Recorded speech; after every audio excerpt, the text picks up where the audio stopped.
Sejak kecil saya suka membaca buku, dan akhir-akhir ini rasanya entah kenapa lebih memilih untuk membaca buku kiri, baik muatannya kiri atau diterbitkan oleh penerbit kiri, bisa juga penerbit indie seperti itu. Salah satu yang menarik bagi saya adalah kumpulan tulisan yang digawangi beberapa teman Tumblr. Ada 5 orang yang menulis antologi bersama. Tema yang mereka angkat adalah berubahnya seseorang, bertumbuhnya seseorang dari nol menjadi lebih baik, seperti itu. Ini judul bukunya. Judul bukunya Bertumbuh, ditulis oleh 5 orang.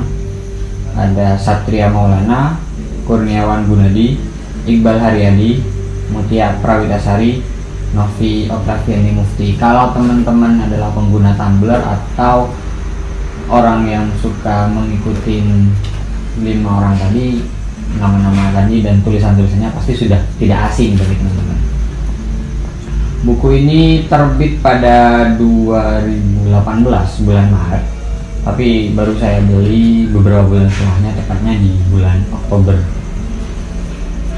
Buku ini secara susunan menurut saya bagus sih. Jadi diawali dengan prolog mengenai apa itu bertumbuh, ciri-cirinya bertumbuh, yang ada 5 poin.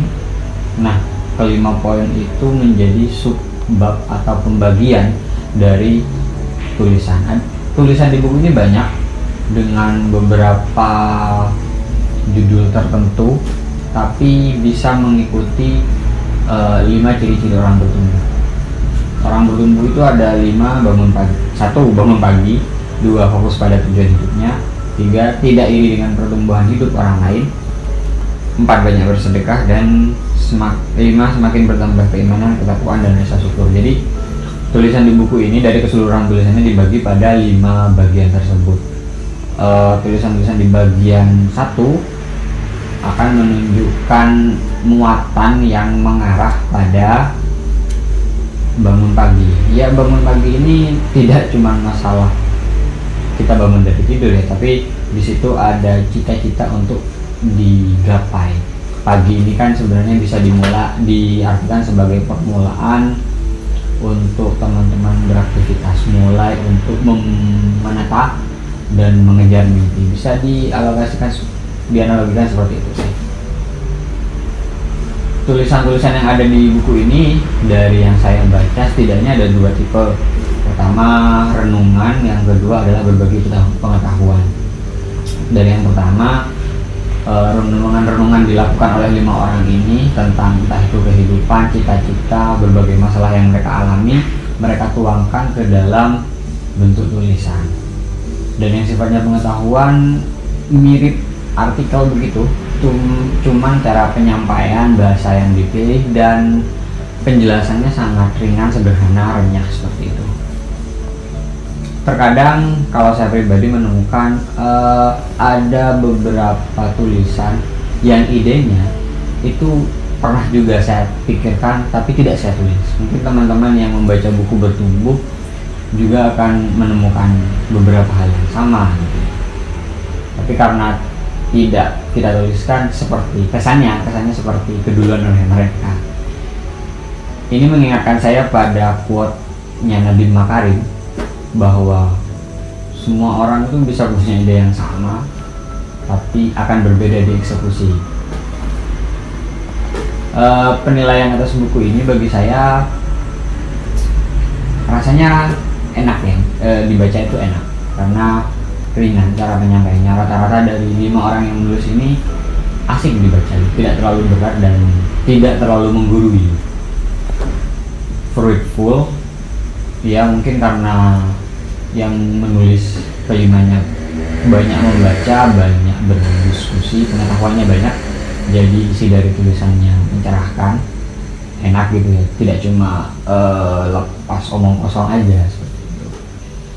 Dan tentu dari kelima orang ini memiliki cara menulis yang berbeda.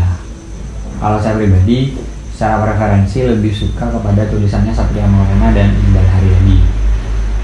Bagaimana mereka mereka menyusun tiap kalimatnya, pemilihan diksinya, bagaimana mereka membangun cerita untuk diceritakan, menyusupan berbagai pesan di situ, itu menurut saya menarik.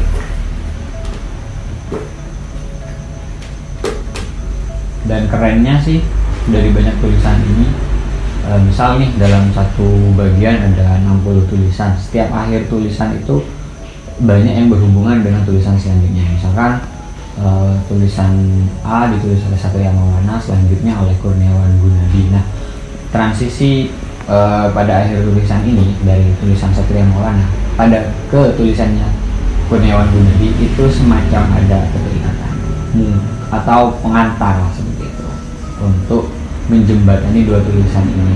Mungkin memang diatur sedemikian rupa atau bisa saja kebetulan saya nggak tahu, walaupun tidak semuanya seperti itu sih. Sayangnya ada beberapa yang menurut saya kurang saya suka. Pertama dari covernya sebenarnya. Ini memang cover edisi revisi, sebelumnya kalau nggak salah warnanya biru.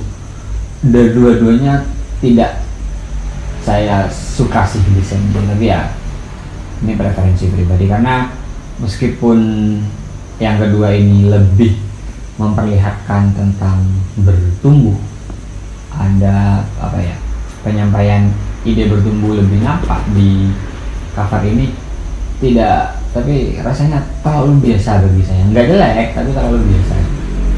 Terus juga layoutnya biasa banget, pemilihan fontnya kayaknya juga kurang pas, tapi ini cuman preferensi yang tidak mengganggu atau mengurangi dari muatan dan baiknya konten di dalamnya. Jadi tidak begitu mengganggu sebenarnya, cuman hanya ya hal bagi saya hal yang perlu juga ditimbangkan.